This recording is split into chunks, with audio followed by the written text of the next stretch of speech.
All is quiet, all is sound, not a single soul is in the chat. Because this is the day after Christmas. But there's still work and typing to be done, so I have conjured forth the spirit, the enigma himself of Ushram Imiso, to see if I can't get a little bit of work done on the typing. Hello everyone, and welcome one and all to Written Wednesday on a Thursday. In lieu of Christmas, I've decided to take a break. I have some peppermint tea with me, as well as some lemon squares, and until everyone else shows up, by which I mean until I spam every one of my friends on my friends list into joining me, we'll see if I can't get a little bit of work done and just see who all joins us. But until then, I have a few topics I'd like to go over. And a few little things I've been pondering and thinking about that I'd like to pass on to you, the audience. And I hope you're enjoying. I hope you all had a Merry Christmas, too.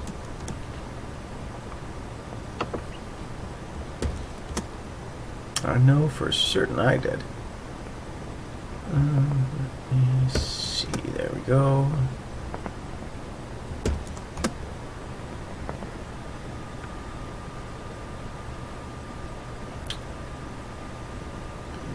That's everyone. Alrighty. Now I'm just going to bring up...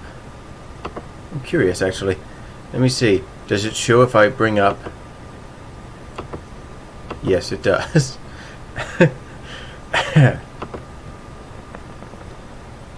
Note to self, resize Skype later.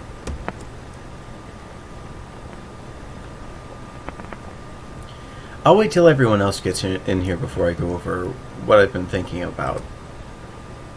But it's just general lessons about writing that I've been coming to terms with, because I realize a lot of the time I will hit snags or breaks, or just that motivation just disappears and you kind of feel crummy because writing's a passion of yours and it's something you want to do, and it just behooves you, or me specifically, I guess. Hopefully it's something relatable to you, otherwise what I'm going to be saying is utterly useless.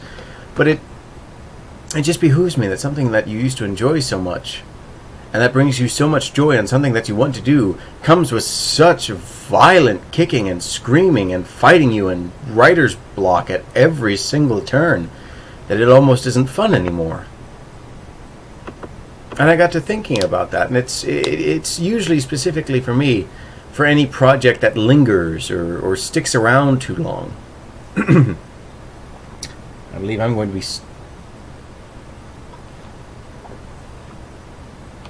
taking care of whatever's sticking around my throat too long. All the sugar.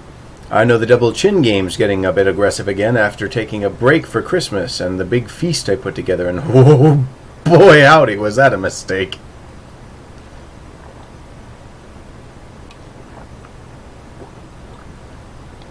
Ah, we have our first visitor. Hello, Ethan! I hope you're enjoying your Christmas time free of the basement.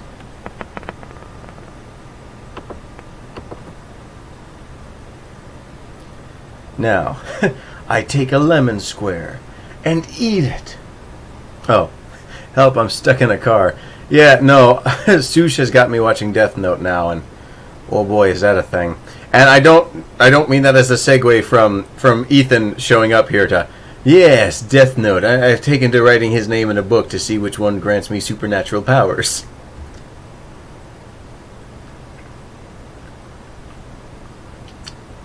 The grandfather of all edgy anime.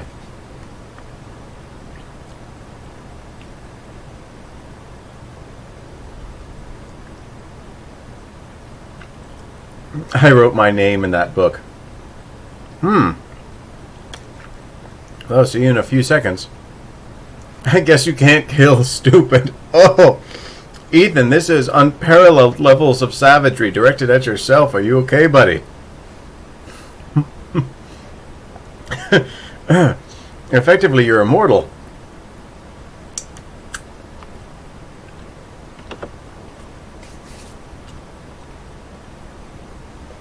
Now, let me just scroll up here because I think I wrote...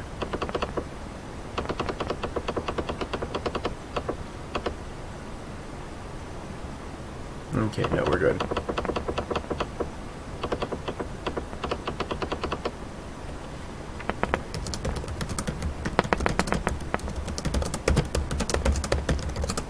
Hello, Ray. How are you doing? And a Merry Christmas to you. The peppermint tea is quite minty.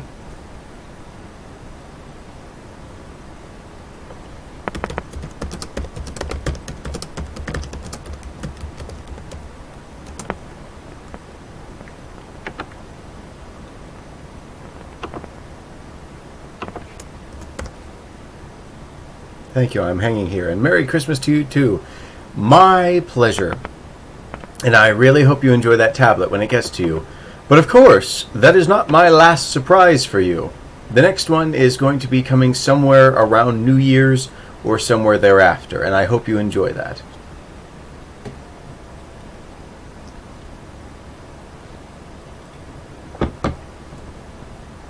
And I made up my mind about it after I saw your Twitter post about your pupper.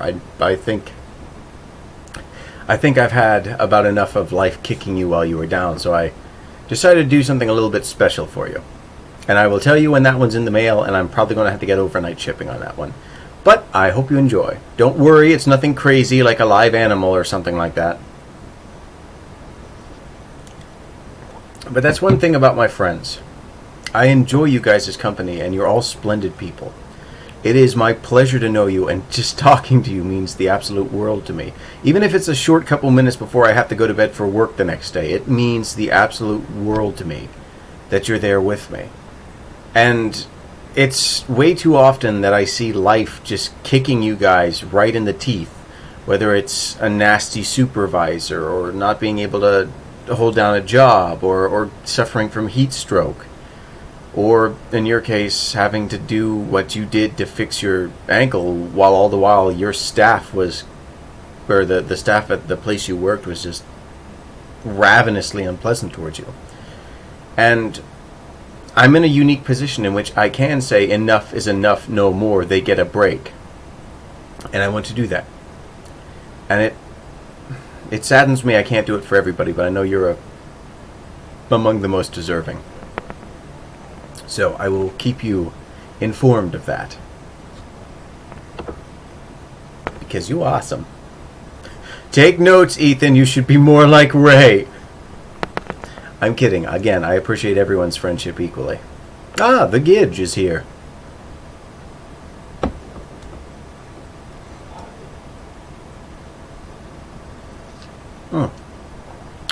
Lovely tea. You didn't have to. The problem with my baby wasn't meant to bring pity or sympathy. No, it was just sort of the deciding factor. I just wanted to share. Yeah. Again, it's not that, oh, I pity you, I have to do something for you. It was just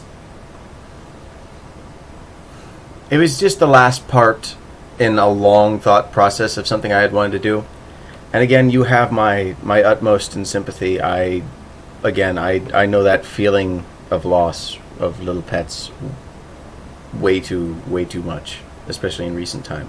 I actually keep a lock of the tail of my last one with me. Her name was Abby. And it does hurt. It's unpleasant. It's sad, but you keep little things like memories or a bit of tail fuzz or a picture or just something close to you to bring them with you through a life. Because that's one of the great things about life. While in physical sense, I don't think anything can be immortal, nor should it strive to be. But in you, the people you care about and the things that matter most to you will live on forever. Because while people say you can never go home again, I disagree.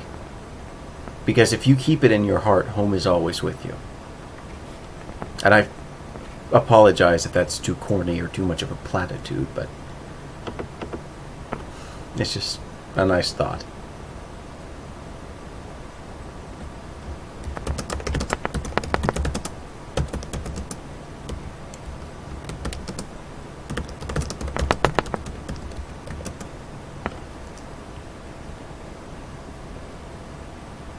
I know the feeling.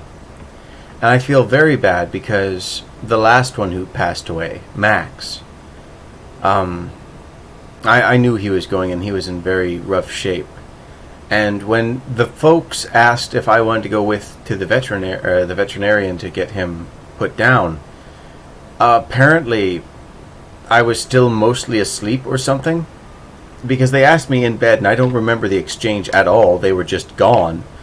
And I had said something along the lines of, no, I can't, or something like that, and said some other thing about having some sort of other engagement, or not being able to go through it or something. I don't remember. I just remember I told them no, and I kicked myself rather terribly for not waking up enough to realize what I had been asked, and for not being there in Max's last moments. So it is unfortunate, but those seconds, those moments, even the sad ones towards the end, they're good to have, because the feeling of not having been there is very, very unpleasant.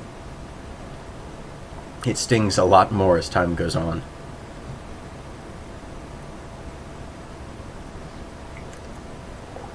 And indeed, you did the right thing, Ray. Your inner strength is nothing short of inspiring and endearing towards me. That's one of the qualities I like about you the most. No matter how bad things seem to be kicking you down, no matter how upset you are, you still manage to muddle through it and just carry on. Wasn't there? She passed away this morning.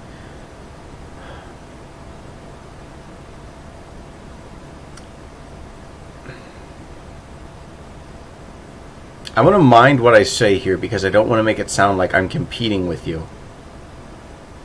Because if I don't say this right, I know that's how it's going to come off, and I don't want to sound like that, because this is your moment and I have nothing but sympathy for you. But I think passing suddenly is a good thing. At least in this, like, it's not good that you're losing your pet, but as far as it goes... No, you're not making it sappy. I'm the one doing that, I think. But if the choice is a quick one or a slow one, I think going peacefully in their sleep or just suddenly with no indication is probably one of the best ways to go, because Abby passed away of congestive heart failure, and Max just had a collapsed trachea that restricted his wind to the point that eventually it got so bad that he just kept having seizures, and that was the last of it. I'm kind of in and out, but I wanted... Oh, yes, I do, because I want to turn this around into a high note. Because I'd hate to go, Merry Christmas, everybody. Our pets are not here forever. Like, eventually, this is just going to become an Unis Honest episode where we talk about the fleeting futility of life and stuff like that, and then I'm mixing curry with sticks from the outside as a challenge, or offering urine to another YouTuber. So, I'm going to get you something. It was after we had Max for so long. It felt strange having a Christmas without him. And no need to be sorry, Ray. No, we will not ignore you. You are always a welcome guest to the stream. But I'm going to get you something. This is something my sister had put together so that we wouldn't have to have a Christmas without Max.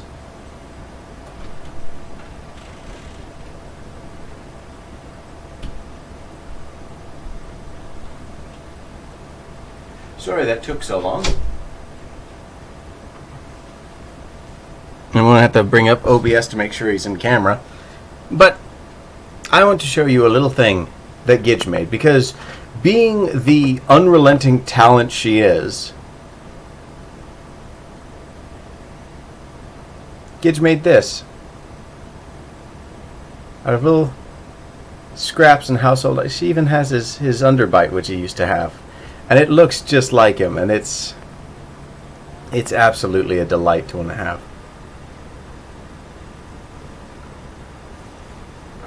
Yep, she made a little ornament for Max, so now we never have to have a Christmas without him. And again, I admire your strength, taking her in, spending time with her, giving her a good life through the good times and the bad. Because what you did was a very good thing for her. And that's all you can do for animals at the end of the day. Just give them as much love and care as you can. And I know for a fact, Ray, that the type of person you are made sure that they had a wonderful life. Because, as I've learned with our friendship, you can't help but enrich the lives of the people around you. It is into your nature. I need to make one of Abby too. Gidge, don't push yourself. You've already done more than enough. Oh, speaking of projects, for anyone who's a fan of the Dark Crystal, I got Gidge a... Stop it, I'm not that special. Yes, you are. You're like a Christmas special, but broadcast every day, and every day it's even better. The production quality just slowly goes up. But I got my sister a model of Fizzgig, a little puppet of this dog creature from the Dark Crystal. And she liked it so much that, being the utter psychotic that she is, she's decided to sit down and recreate Fizzgig, the Fizzgig puppet, but in a different color with different fur, just to see if she could, just so she can have two Fizzgigs. Speaking of which, it annoys me that they have no official species name, or rather that the species name is Fizzgig and they call the character Fizzgig. That's just like, hello dog, I named him Cat. This is Sister. Hello Sister. But yeah, I look forward to seeing that done, because you guys remember the Skeksis head she made, which is premium.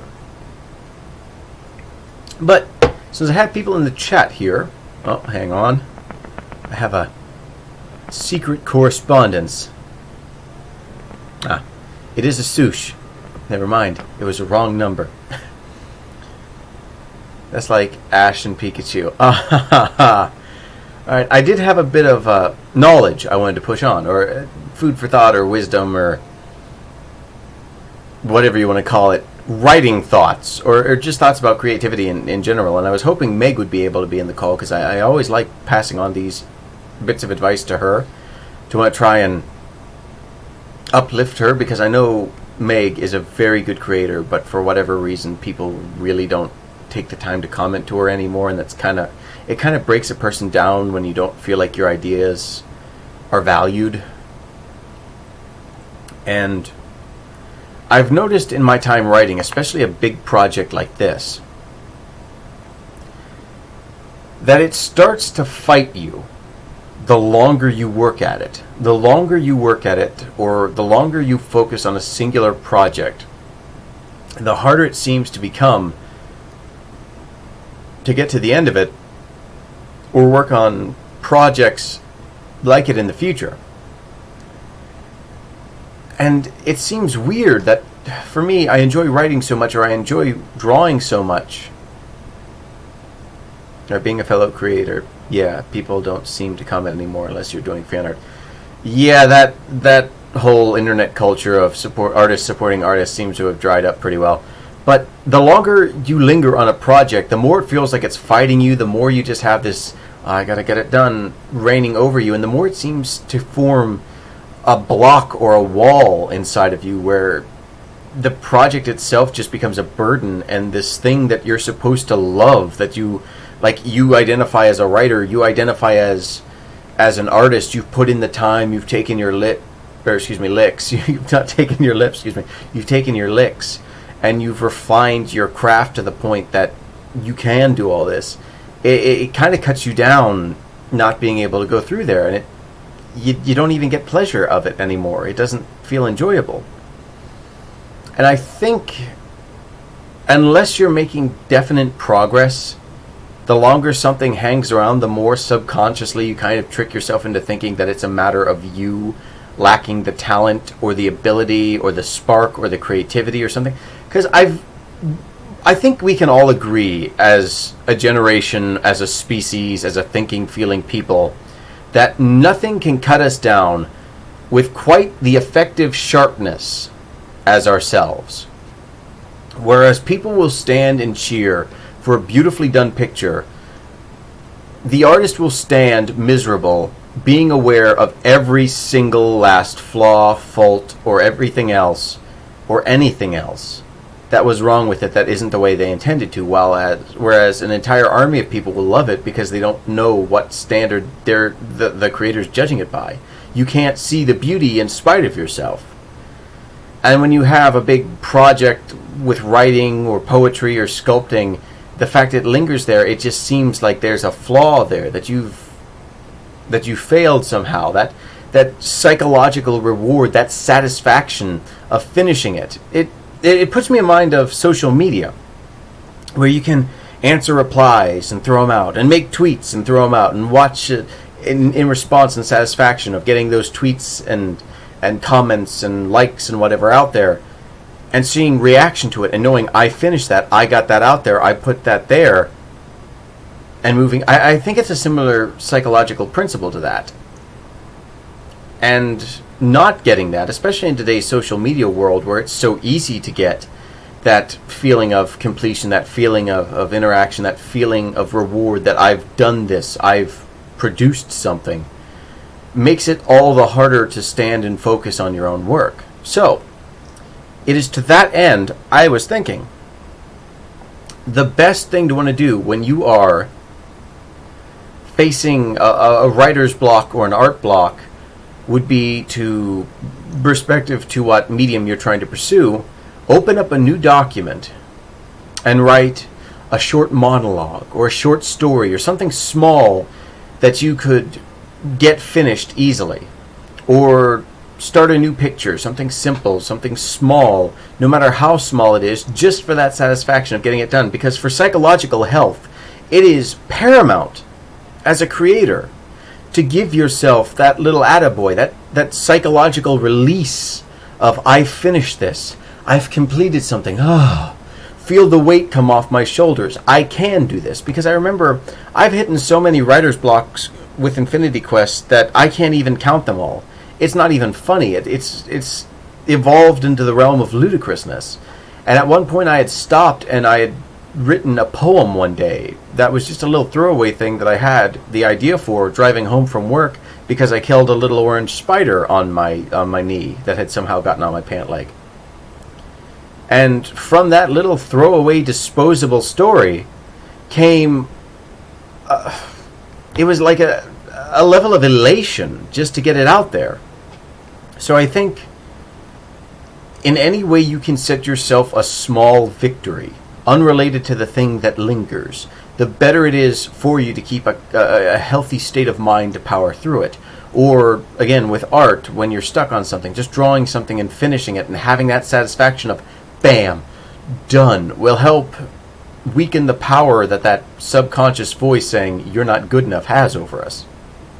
And another thing, this is something I try never to do, and I've only made this mistake a few times. Never. This is relative to the genre of writing, but never stop writing for the night with an unfinished sentence. Like if you're doing dialogue or you're in the middle of a sentence, you finish that sentence, or you at least write down the gist of what you wanted that sentence to be to want to finish it. Because I can guarantee you, without a reminder, just left to its own devices, flying in the ether, you will forget. It will hold you up, and instead of writing what would be best there, you will spend all your energy trying to remember what it was you were thinking, whether it fits there still, and by the time you're ready to actually do some writing, and you do, if by some miracle, remember what you were trying to say, you will have exhausted yourself mentally, and the energy you could have put into what you were working on is just gone. So, those were my 2 little nuggets of wisdom that I wanted to pass on, and I hope they do somebody some good somewhere. Now, pet the little Max head for luck. Let's see what kind of writing we can get done today. Well, not much if I just go flying up the page. I misclicked. Oh. Also, Gitch says, also, I've noticed more that people take critique as personal attacks. Yeah, I've noticed that with a few people where you try to give creative criticisms and they go, I didn't ask for critique. I didn't ask for your opinion. And that's kind of strange, considering you posted your picture online in a space where people have absolute anonymity and are the most likely to voice their opinion. You didn't make this a private picture. You posted this out there. So your mind view, your view of things is, I'm only in it for praise. I only expect to get praise out of this putting it up here, and I have some sort of unspoken right or demand of civility in which you can't say anything wrong against me. That's not a healthy place to want to be. Accept the good with the bad, because even the haters can offer you some kind of insight into your work, or at the very least can be entertaining. It's all about developing an emotional maturity in which you don't feel personally attacked by a stranger typing things to you over the screen. Now, granted, if they're coming up with your information and DDoSing you and swatting you and goofy stuff like that, then obviously that's an issue that's not a matter of emotional maturity to get over. But being able to just sort of abscond to the wonderful dimension of not giving a crap, that seems to be our power as a generation, and I think that's the best thing for you in situations like that. Take what you can from the fertilizer and just leave the rest of the turds to wallow in the sewer. Colorful that may be. Speaking of color, get just what? I mean, don't feel like it's everybody's obligation to only say nice things and leave. Be willing to take fire for uploading to a public space if you upload public, but don't take things personally. Don't take it as a personal insult if someone says you need to change something. Don't take it as a personal insult if someone says I don't like something, because ultimately that's just their opinion, and you might be able to learn from it if you can kind of distance yourself from that fire in the moment. And by fire in the moment, my moment right now is devouring these little lemon squares, or circles, because they are great. I am going to get in so much trouble with these. Oh, I walked away for a second. I come back to Daisy Head. What do you mean? Her dog was named Daisy, and she said she needs a little head, like the one you made, like the little body you made for Max.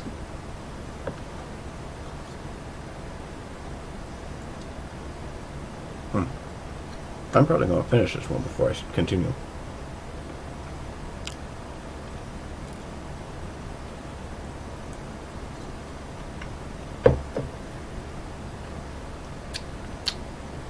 I don't know why I'm blowing on on a refrigerated lemon treat as though it was hot, but I seem to have weird little idiosyncrasies like that.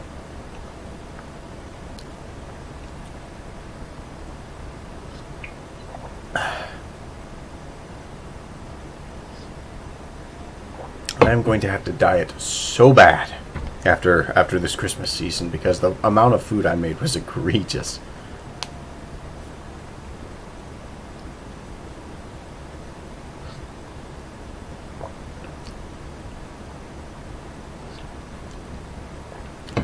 Yeah, Max was with us for, I think, 13.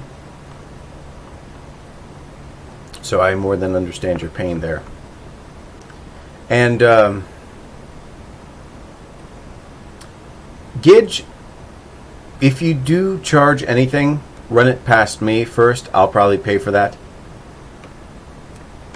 Just because I understand what she's going through, and I kind of don't want her to have to pay anything more than what she's already paid.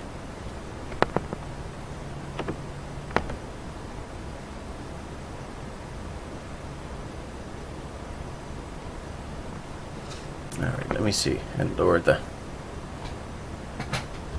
Okay, Ion... Oh, Jesus. Ion, I was just trying to lower the chair. I undid the back. Forgive me, Gidge. I was making an offer, and Ray is being bashful about it.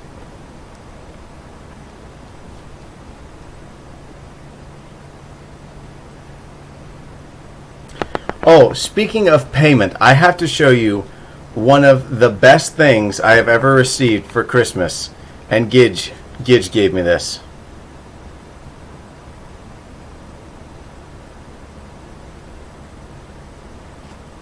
Barely legal tender. Oh, 50 Gidge dollars. I have official Gidge currency made by Gidge for Christmas. And the best thing about this was she just didn't give me this.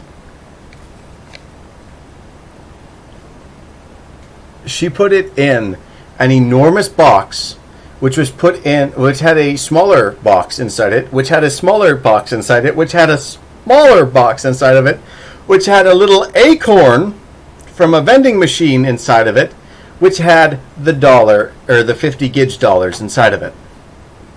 It was a hilarious parade of absolute silliness.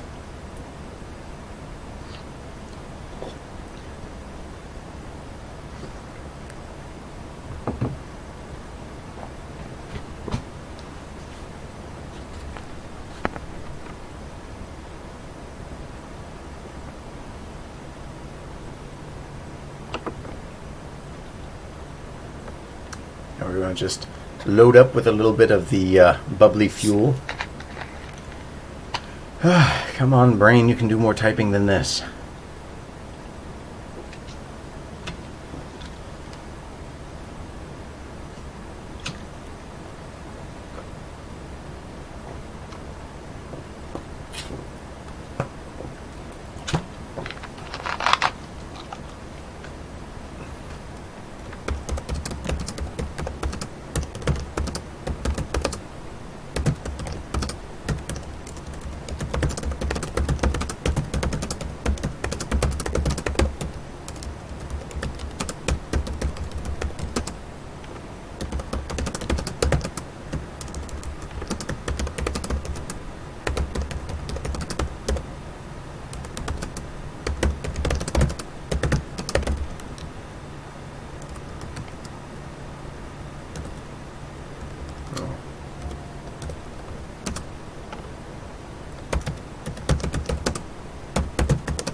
I don't want to eat bros chat with business. No.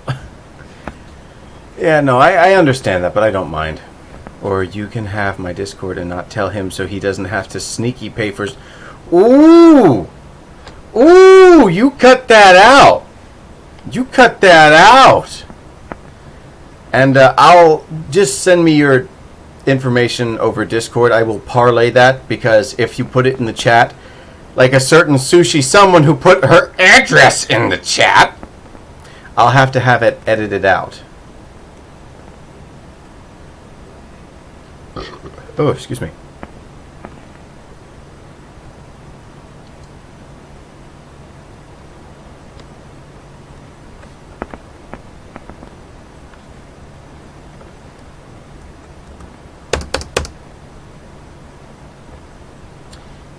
I'm not a doof. Yeah, no, but after that, I've discovered I probably should make little disclaimers or warning for the public safety of my stream viewers, just in case.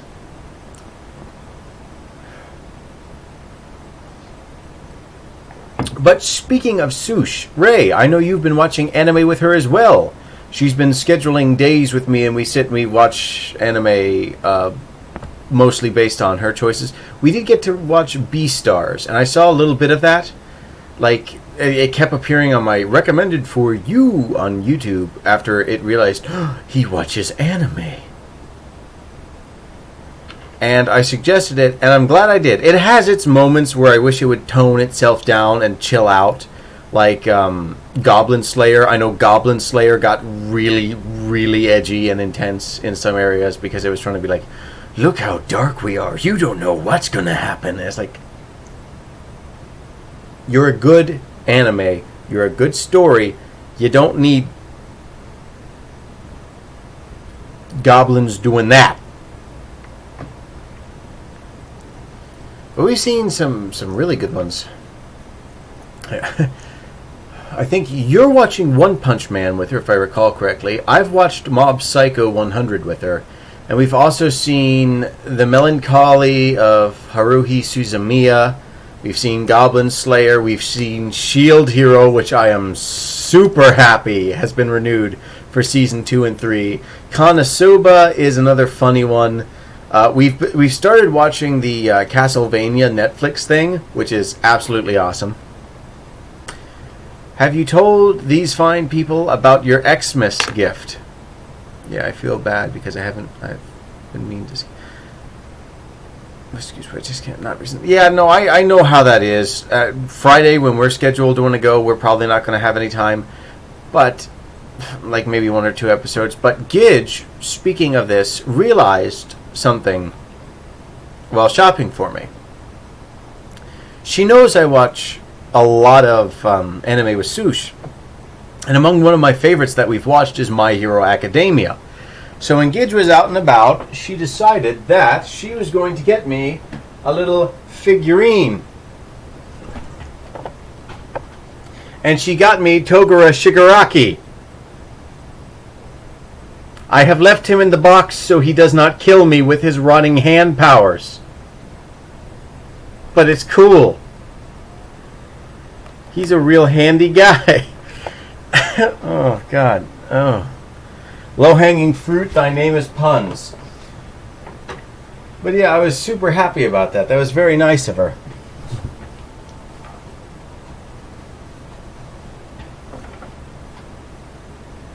Pull the hair back, tuck the double chin in the shirt collar, and focus on the story, please, for the love of God. This is written Wednesday. It's the fact it's on a Thursday that's throwing me. I have been duped and completely thrown off my game. I completely and utterly lied, as this is just par for the course.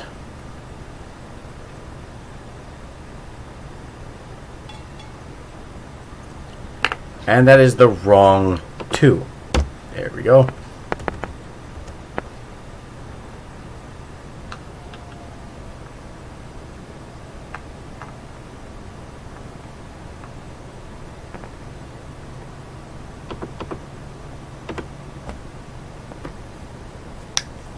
Oh yeah, some green screen. But I feel like that's going to turn into madness. You better believe it. You better believe that's going to turn into utter madness.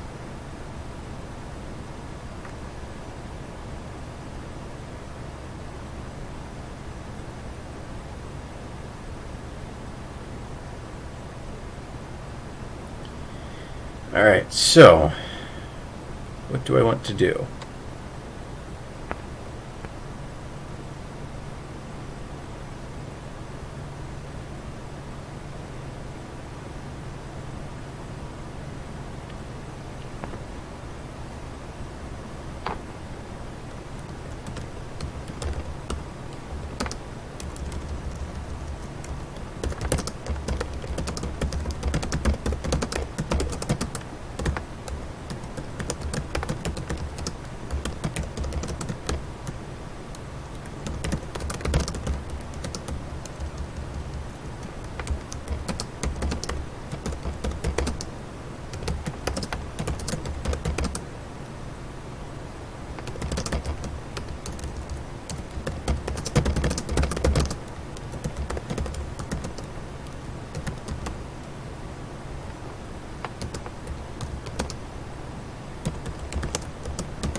That was not pretty. I really hope my camera isn't that quality that you got to see that. That is.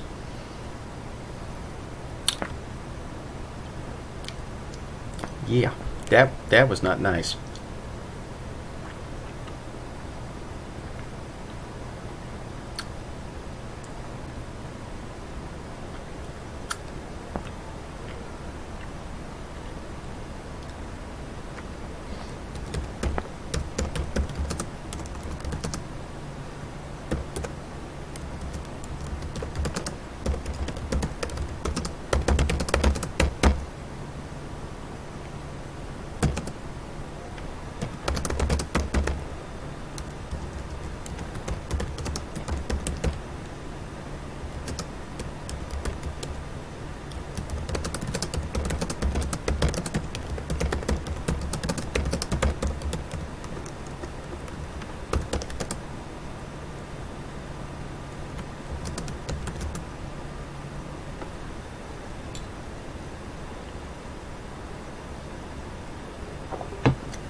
Now let's see if I can not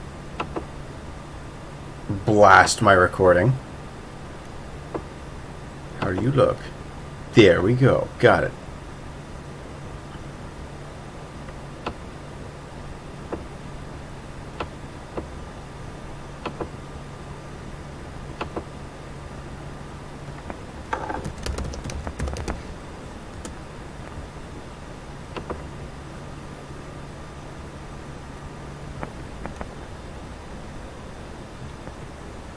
Kurtai. Well, welcome, Kurtai. Good to see you. I'm very glad to have you here. Let's see if I can't get some writing done. Show off.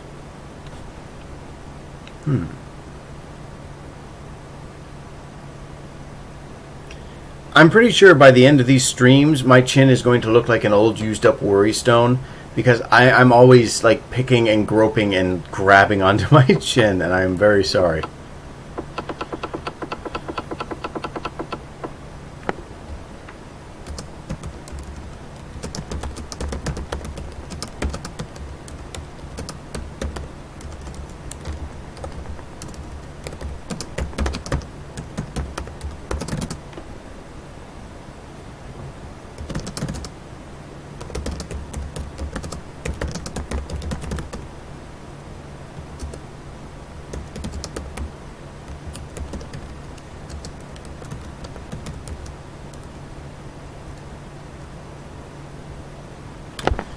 Ooh.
Let me guess, you think that's a fragment?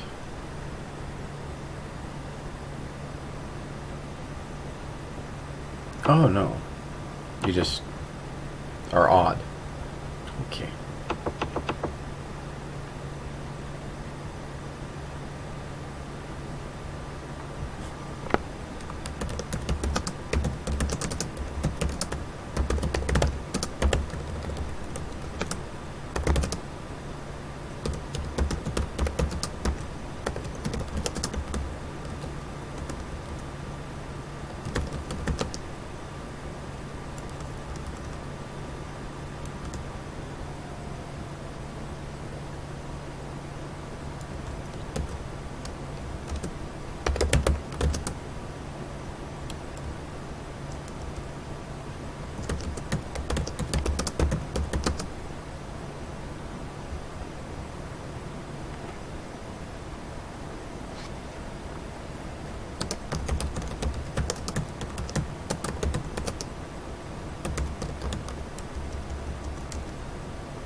Oh, these smooth keyboards. One of these days, a mechanical keyboard.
Ooh.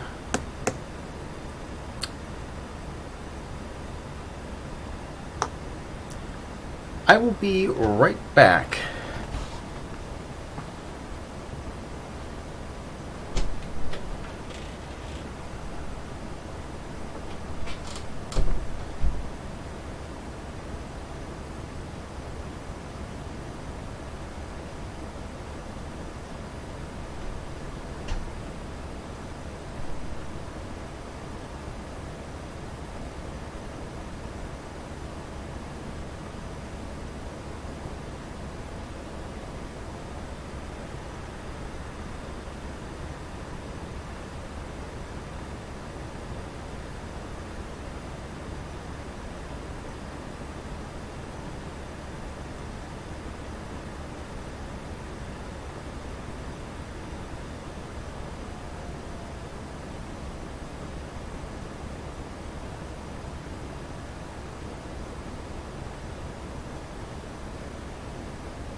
Hello there.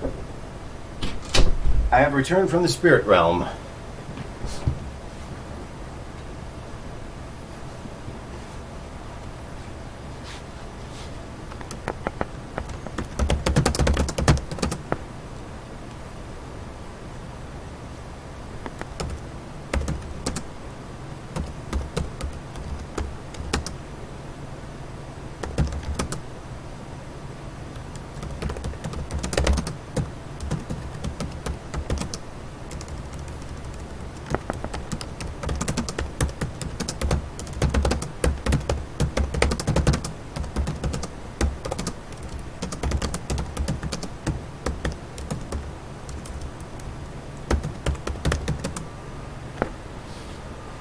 So, how is everyone tonight, aside from any unpleasant passings that might have happened?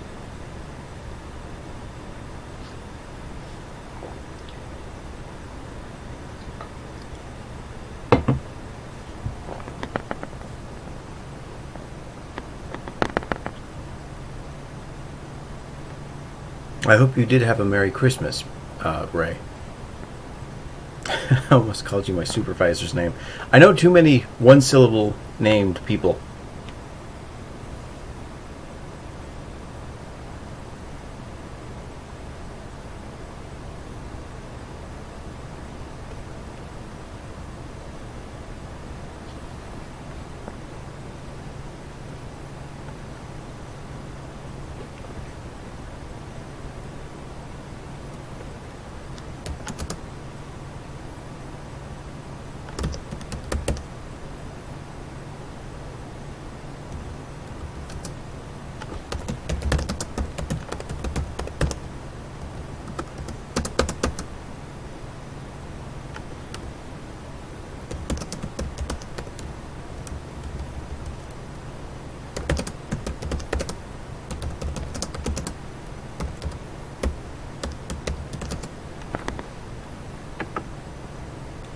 There you did.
I'm not liking this sentence.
You don't like hyperdrive? Come on. Come on. Really? I am disappointed at you, Microsoft Word. That they've been using that in science fiction since the 50s. Come on. I am disappointed. Hyperdrive. Just going to check that real quick. Google. Make sure it's one word. Oh, and of course there's a series called Hyperdrive, so that's going to make the search results interesting. I'm a little nettled. Yep, nope, that is all that comes out. Let's try synonym.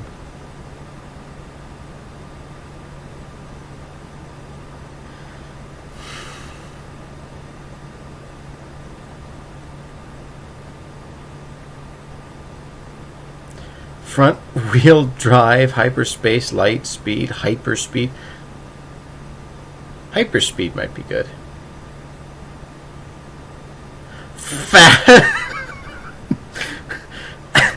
Fast drive.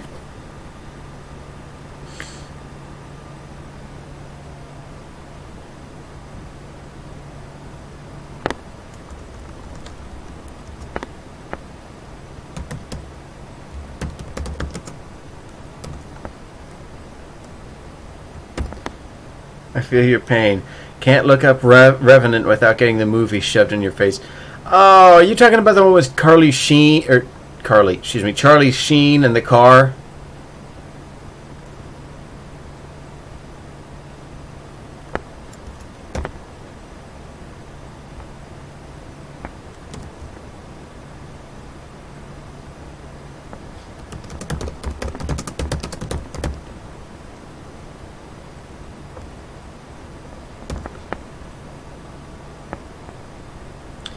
No. Oh.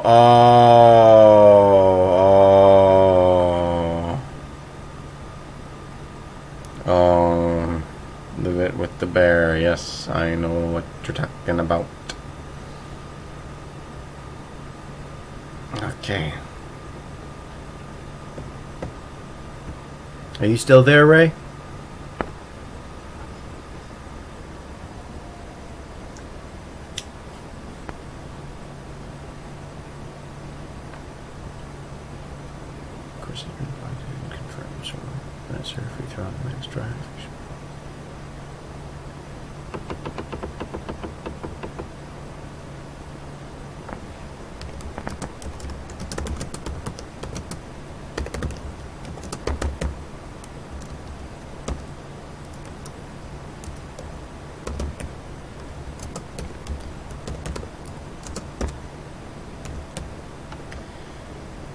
Why did I apostrophe that?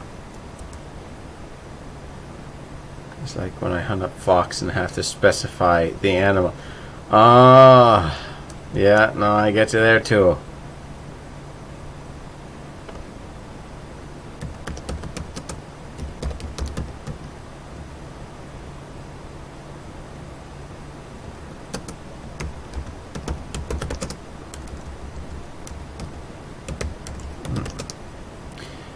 Wait a minute, did I... Let me scroll up here.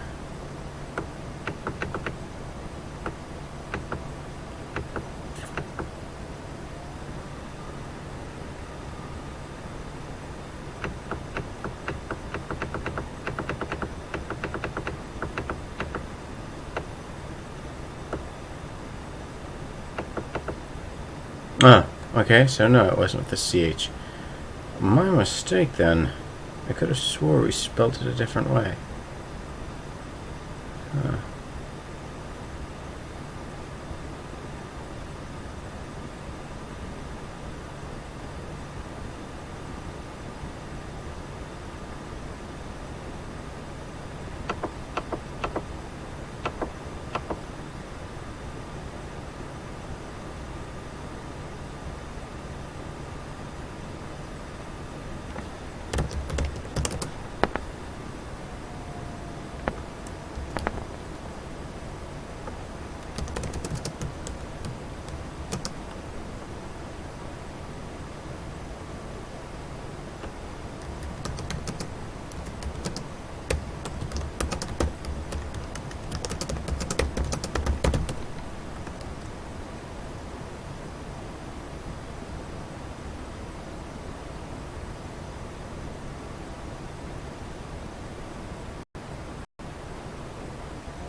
I think I used the last name.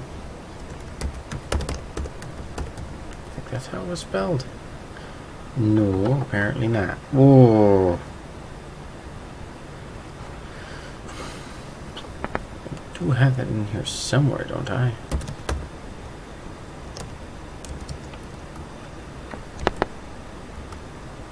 Oh boy. Oh boy. Oh, yes. Okay. Add to dictionary. And you should be Claker. There we go.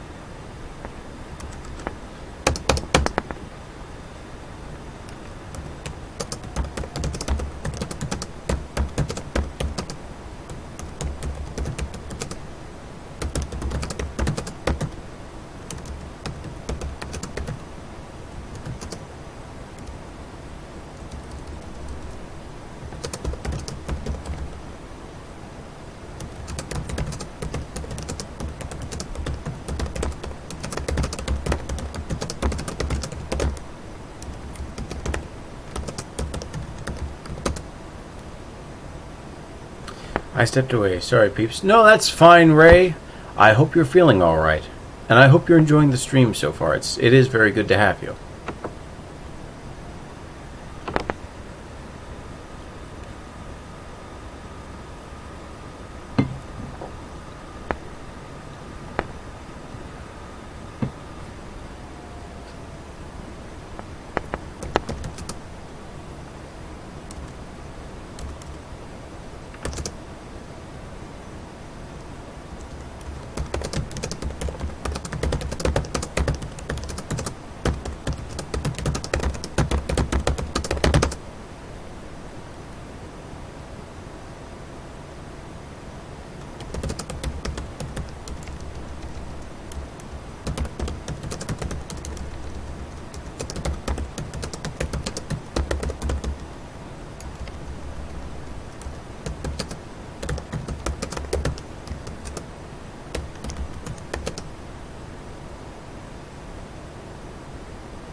Wouldn't be handles.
Well, I'm glad I can help with that, and luckily I am rather motivated and invigorated tonight to do some typing, so do feel free to offer some conversation as I hopefully offer that much needed distraction.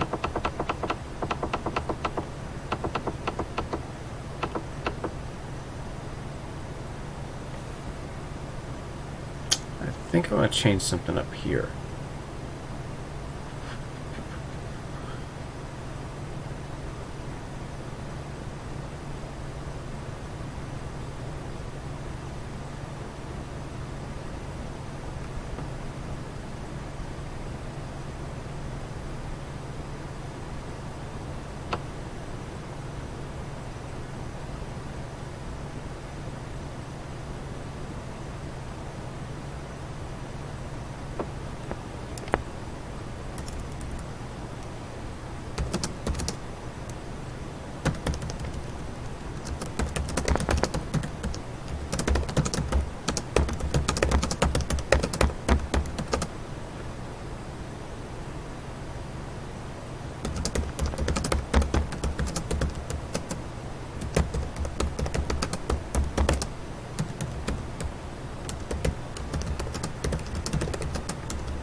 Yep, this is the Ray and Gidge show featuring Caleb.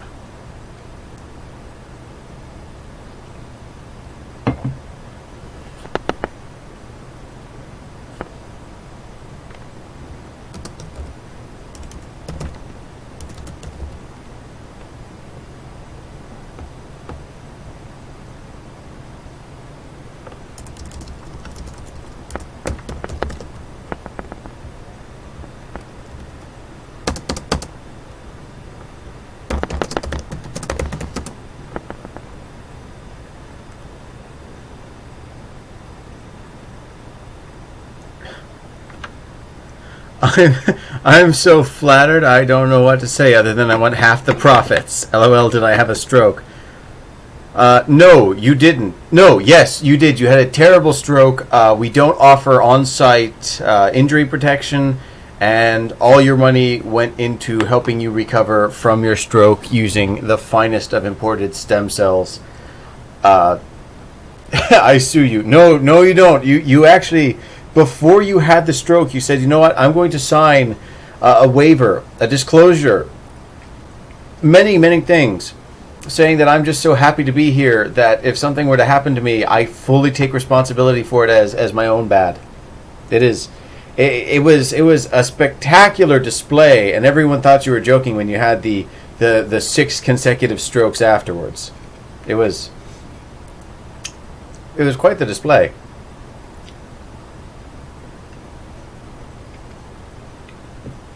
Give money. No.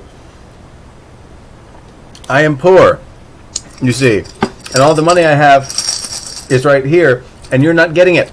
Well, all the change I have with me is right here. I'm at a loss for words. I'm not good at starting conversations. All right. Well, instead of starting them, pretend they've been going this whole time and just join in on whatever conversation you can imagine up. Well, I continue to devour these little savory lemon things. Mm.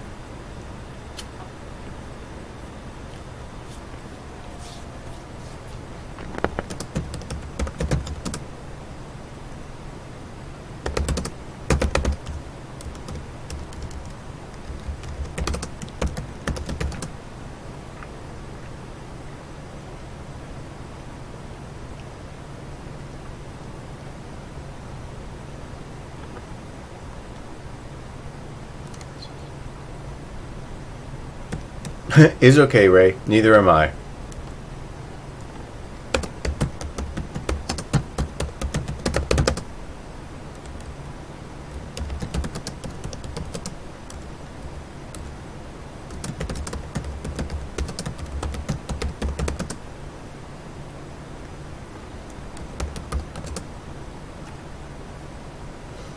Oh, writing. Yes, much of that. I like doing that. We can relate there. I think I want to be your friend, Ray.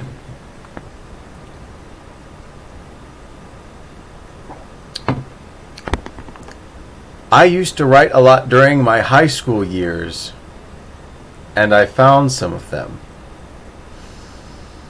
Now, you see, you're lucky.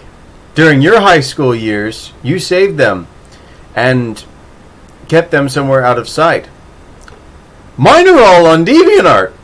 And one of the most greatest infuriations in my life is that one of the single most popular stories I ever wrote has a spelling mistake in it so stupid that it physically hurts. It was about xenomorphs before I learned the internet really likes xenomorphs. So I just have all sorts of people clamoring over that story with the line bread as in sandwich in captivity, describing one of the xenomorphs, because I had it like Weyland Yutani was cloning them or something, and over the generations they just got increasingly more screwed up, like the xenomorphs that the facehuggers would produce. They just got more and more passive and more, I guess, watered down and distilled. And that one sentence where I describe them as being bred in captivity, causes me to wake up in the middle of the night screaming, knowing that a 7 or 8-year-old book is still my most popular book on all of DeviantArt. And it was also written by a moron.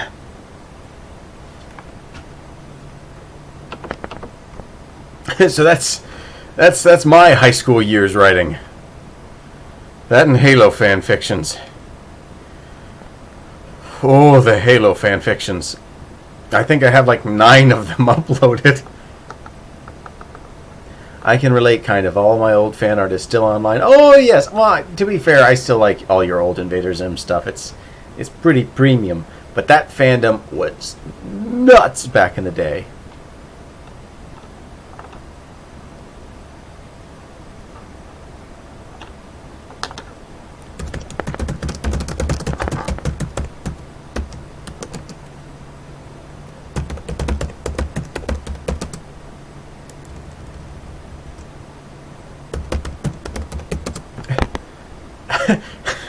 Gidge.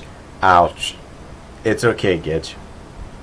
I actually was redoing my Invader Zim fan character, fan OC, whatever you call him, because I just wanted to put him up on the internet again in like a more realized concept, or just trying to re-explore it and retread the old ground and see what I could do. To be fair, though, I've purposely kept them up. IDK, show my journey, and maybe... Same here! That's why I don't like people who hide comments or delete deviations, because all those conversations, all those memories just... out into digital ether, never to be seen again. Due to huge majority of my old art is on DeviantArt. God, they are horrendous. Yeah, oh God, so like a lot of my old artwork is too, and for whatever reason... I guess I never learned the basics. I just always got those like how to draw manga books from the Scholastics book fair, or I just like look at stuff on TV and I try and copy it.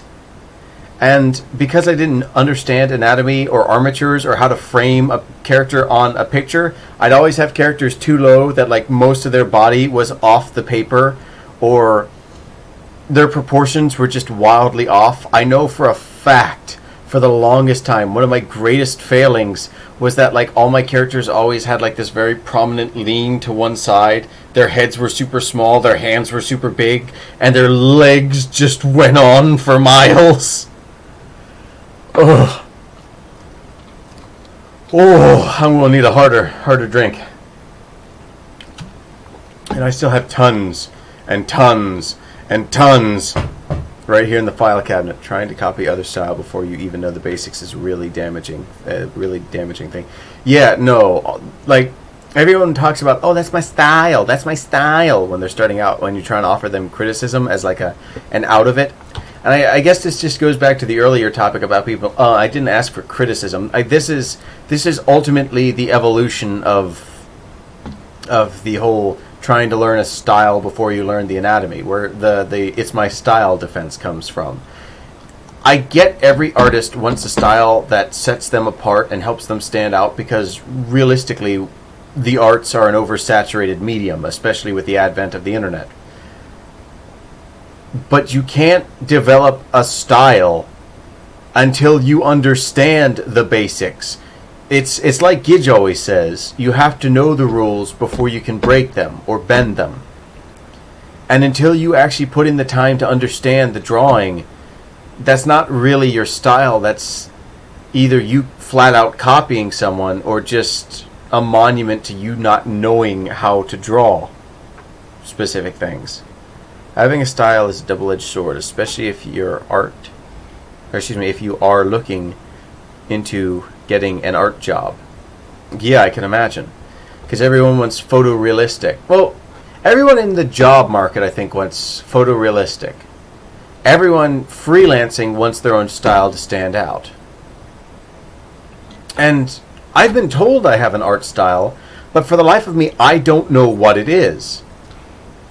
The closest I've ever heard it compared to is comic books.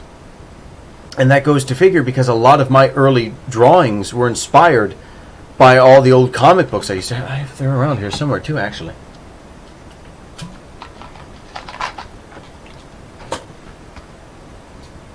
It's just a matter of where do I keep them.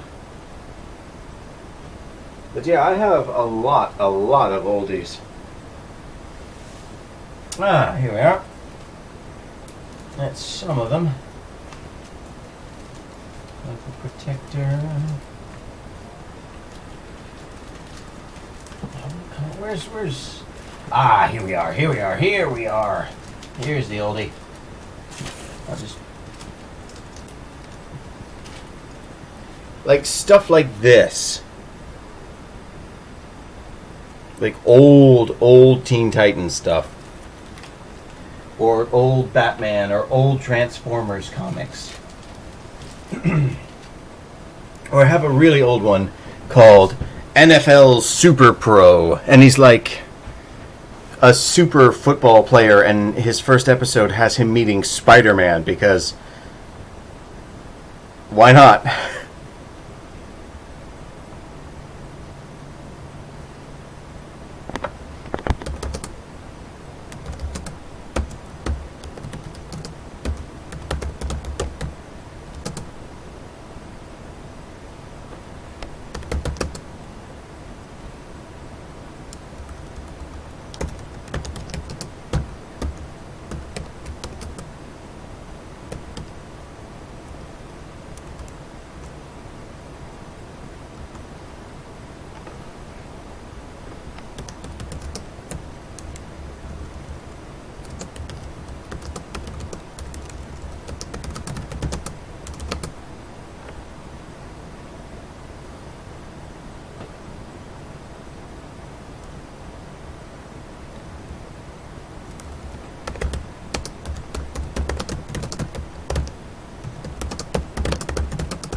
Right.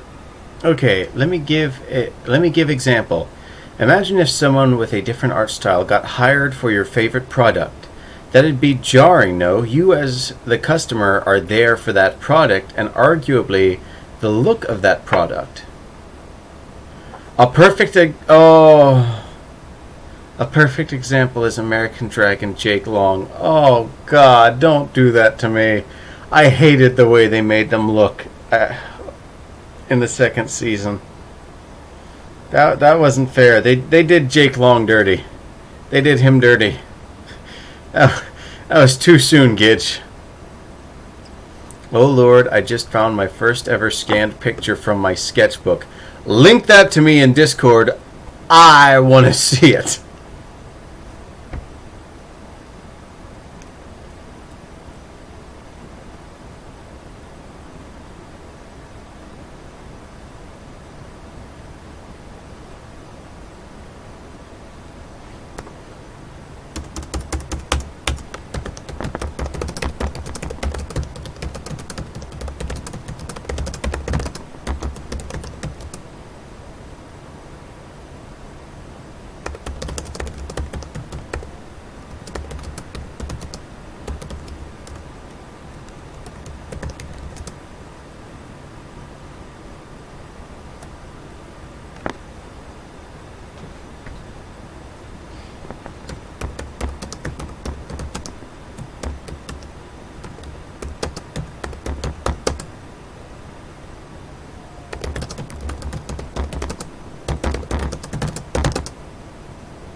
Mm.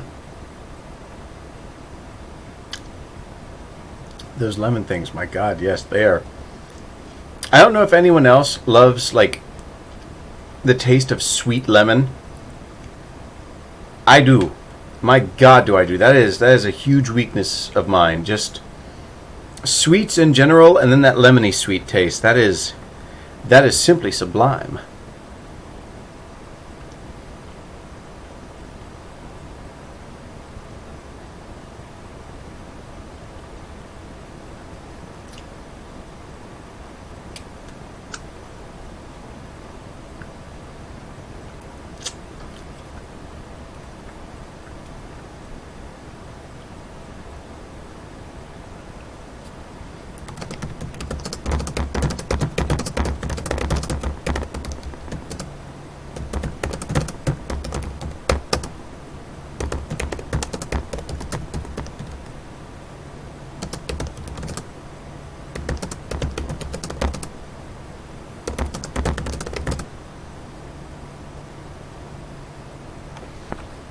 Ew, it's so gross. I keep looking at it and ugh.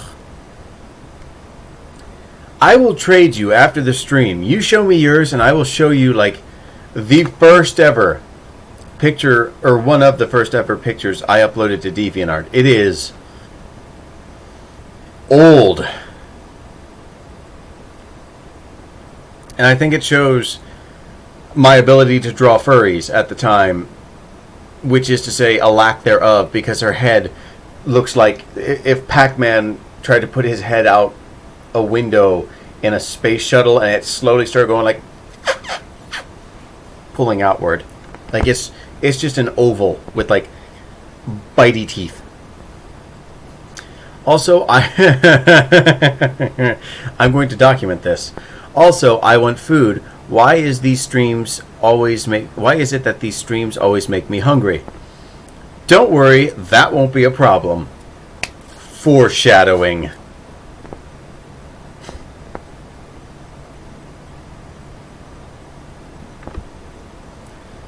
Ah, the last of lemon.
Ray, I have a question for you. Did I send you a picture of the feast I put together for Christmas?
Oh, I see. Well, That won't be a problem since you're going to be able to see it up close. Yes, what I am going to be sending you is some of the feast. In fact, the first pic I ever posted to my DA still gets faves. I'm like, what is wrong with you people? Yeah, that's kind of how I am with the that's kind of how I am with the Xenomorph story. Okay, let me. Are you showing up? Why then? Why are you saying streamer mode is enabled if you're still gonna show up while I'm doing my stream thing? Just move you over. Come on, just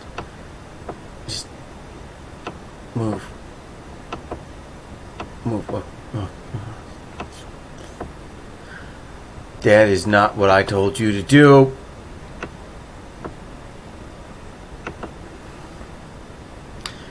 Oh, yeah, I know that style all too well. That is I've recently just got started.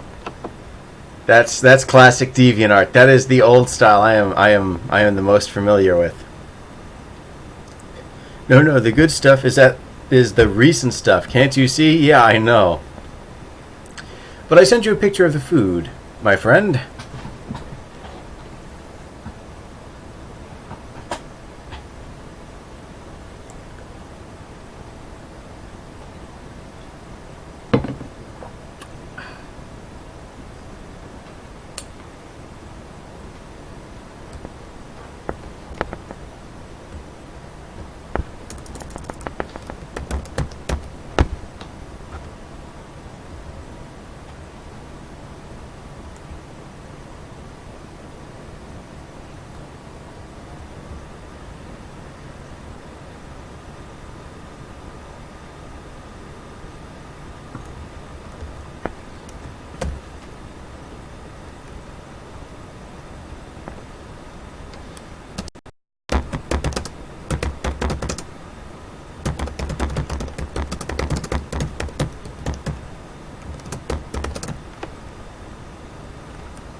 You'll know soon enough.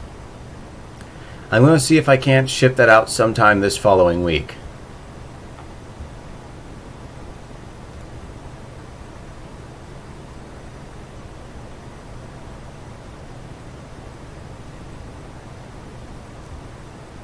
I had a lot of fun putting that together.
Well, it's going to be for both of you to share. I'm going to include a note for it both.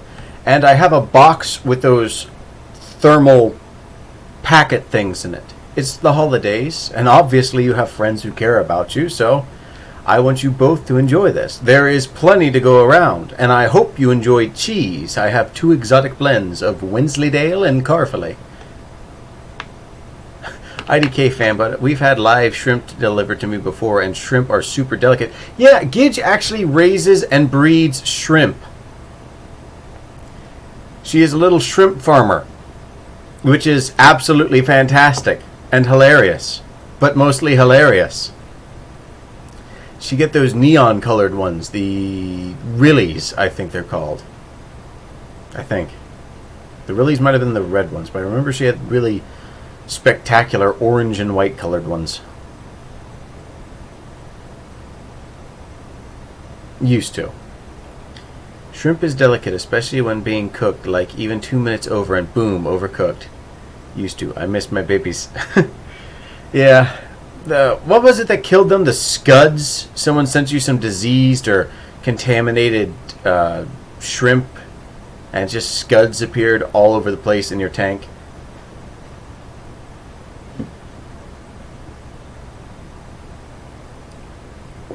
Oh, I need to learn to blink when looking at the screen. My eyes get all burny. Rillies are striped. Okay, I thought so. RuneScape. Oh God. Kids, please don't. We're getting flashbacks there. RuneScape, you burnt the shrimp. I remember that noise it would make. And it's like, oh, sorry, you burnt them. And for like the first 5 minutes of the game, you just had to sit there next to the old graveyard near, I think, Lumbridge, where you're just there with a little net, getting as many shrimp as you can, and then just psst, throw, psst, throw, psst, throw, psst. Hey, you did it! Psst, burn, psst, burn. I bought plants from Petco. That's what ruined Shrimp Paradise. Ah, well, one day it will be rebuilt, and you still have some surviving members from the old shrimp colony, don't you? I have never heard of those types of cheese before, and wow, that's pretty interesting. Yes, indeed. Gidge has a lot of interesting little stories between just making stuff out of napkins, and I once tried to breed a super race of shrimp. You know, just all the fun normal stuff. And those two cheeses, I know my mom, excuse me, itchy nose. My mom really likes Wensleydale. Gidge is breeding shrimp Chippendale. And then the Carfully cheese is like one of the few surviving original Welsh cheese recipes or something like that. It's very good. It's really good.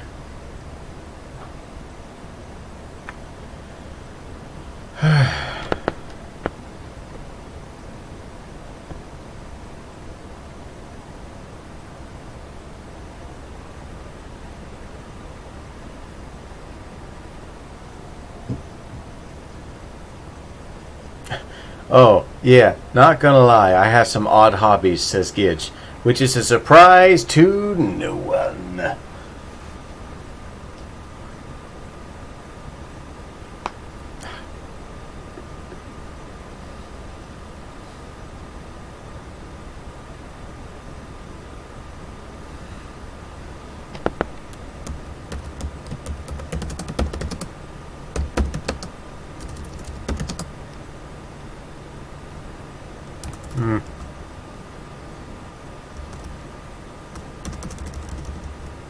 I think I'm going to let off here and see what I can do a little bit later. But after this part I'm writing now, I think I'm going to skip Perception over to the Rolfians soon. But I'm going to have...